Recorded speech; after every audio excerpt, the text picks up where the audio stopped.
In the search for lost UTAUs, how far can you go with only a name?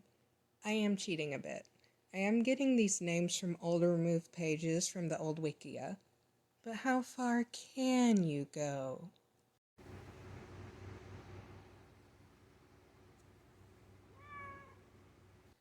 Let's start with Aki Umimitsu. If you're wondering why the fandom page looks so strange, ad block on every single element that made the poor mini PC laggy. Because this is a fandom page that most likely once had text, let's try the Wayback Machine. No results. In my spreadsheet, created by copying the titles of all of the articles, the name was actually Aki Umine. Darn. If the UTAU was old enough, it may have been in the ruto.u.to matome. To check, we'll need to type the name in hiragana so that we can check if any UTAUs in the matome had that pronunciation. We'll try Aki Umine, Umine Aki, Umimitsu Aki, and Aki Umimitsu. Darn. Next, we can check the visual archive. For this, we'll need to type the name in katakana. I opened the page that lists UTAUs by name and started on a lark with Umine. And I got real excited. Then I saw the extra to. Taking off the ne so we just had Umi didn't get us any closer. Where do we go next? It's not on the Wikidot. What we should have done all along. Google. Oh wow! Now we know what she looked like prior to 2013. And after 2013. We also learned the kanji for her name and her old name, Aki Tome.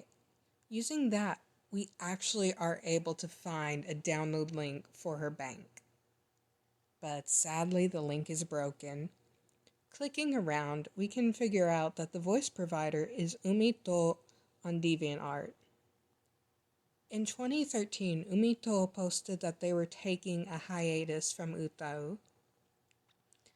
The most important part is that there's no confirmation that the VCV bank was ever finished, let alone published.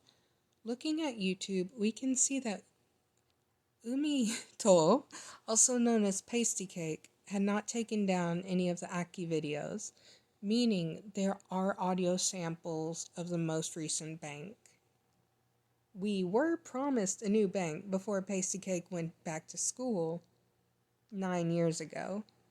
The only activity from Aki's voice providers that I've seen from the art is the only activity from Aki's voice provider that I've seen since the flush of I messed up the script.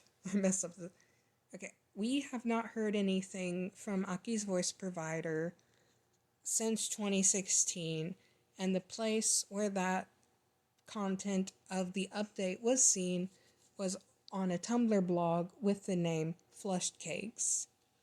So what have we learned? Well, we went from just having a name to having artwork and vocal samples of an UTAU. Sadly, we may never be able to find a copy of Aki ever again. But that's just part of being an UTAU user. Why not try again for someone else? Akashi Akiyama. I did check the matome and the archive, but that had nothing helpful. Nothing on the Wayback Machine either. There's nothing on YouTube, nothing on Wikidot, but DeviantArt. That's the name, but... Oh... The person who made the artwork which was taken down, was Tincho. Mind you, we do not know if this is the same Akashi Akiyama or if both characters just have the same name. The art we can't made was made for the art we can't see was made for a roleplay group called Munona Apartments. So what does this mean? If you really want to make sure that every UTAU is chronicled, then you have two jumping off places. However, I kind of assumed that it was a coincidence, and the answer from anyone involved with Munona Apartments would be, "What's UTAU?" So if you want to start searching, it might be best to ignore the connection between the roleplay group and the theoretical UTAU. This result is not nearly as cool as the result we got from Aki Umimitsu, so I include it. Because that's just the truth with Lost UTAUs. You won't always be able to happily find a download link. Sometimes you won't even be able to find a voice provider. A search with only a name is hard, but if you want to get out there and find some more UTAU history, go for it.